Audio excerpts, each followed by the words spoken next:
My name is Robert Karanja, Senior Director at CoDevelop, and I manage and lead our investments in Africa. So I'll just tell you a bit about CoDevelop, what we do. CoDevelop is an international non-profit fund that supports countries to adopt digital public infrastructure at scale, so at population scale. And when we speak about digital public infrastructure, we're speaking about inclusive infrastructure that includes identity, payments, and even data exchanges. So my interest in attending the launch of the Instant Payment Systems report by Africanenda is to inform ourselves on what is the status of our instant payment systems on the continent, where are the opportunities, and what are the challenges. And so Africanenda is an important partner to CoDevelop.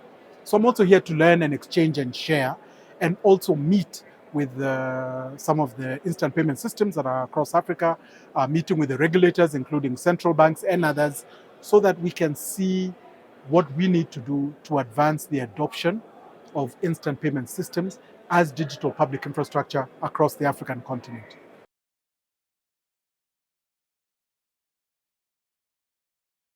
So in Africa, CoDevelop is working on a number of different exciting projects.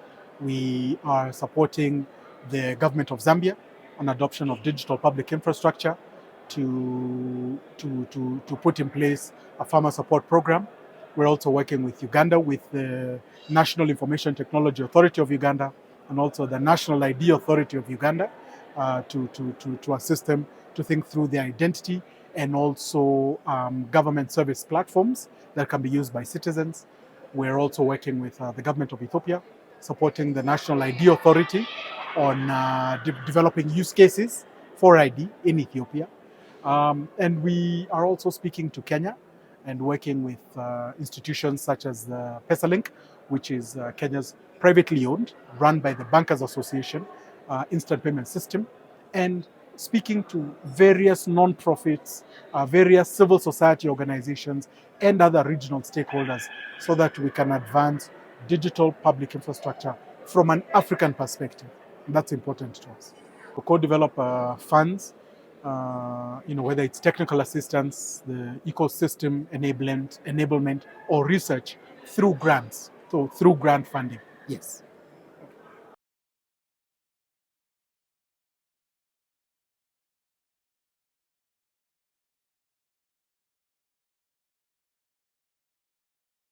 Sam, let me be honest with you, data is the new oil, right?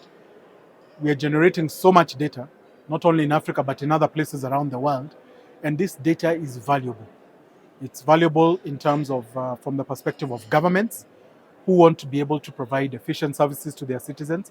It's also valuable to the private sector because it enables private sector companies to be able to determine their consumer needs, right? But even as we share and exchange data, what is important is that data is also layered within the law. So there's data protection laws in countries, and also in very many African countries now, we're seeing the establishment of what we call the data protection authorities. And what these agencies are doing really is providing the foundational aspects that govern how we use data, how we share data, and also determines what the privacy of the individual is, right? And what is important in those aspects. Because if we have a situation in which data is not governed, there's no privacy of the individual that is protected within national law, then that becomes a challenge. Can you imagine your mobile operator in Ghana sharing your data with third parties? How would you feel, right? So you're a subscriber, say with MTN, and then MTN is selling your data to a cable TV service, to FMCG, to a supermarket. So you also have to be able to determine when you give your data, your subscription data, how is it used and who has access to it. And you can provide consent or withdraw consent at will. Yeah.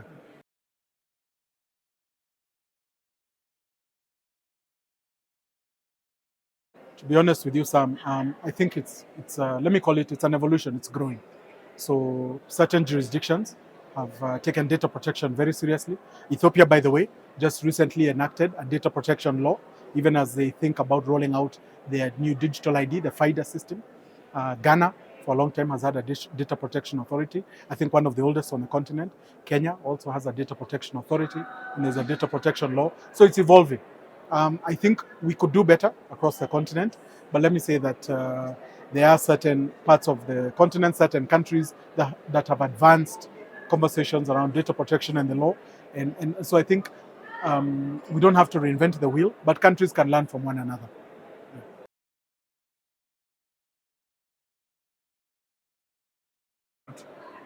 Sam, I cannot leave you disappointed because for me, Ghana is a very personal place. I'm actually on my way to Accra tomorrow to support a grantee that we've been working with, the Media Foundation for West Africa.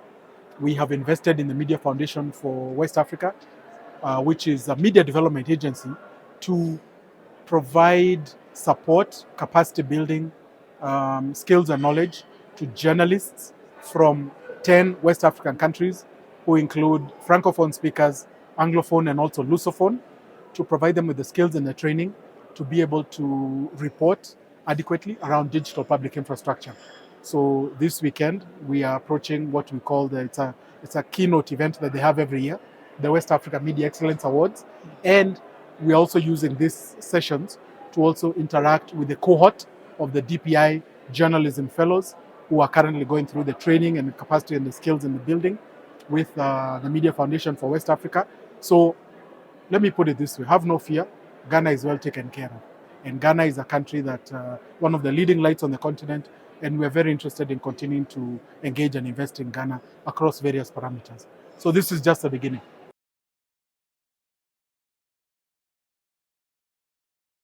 Co-Develop takes a global approach. So we're working in Latin America, in places like Brazil.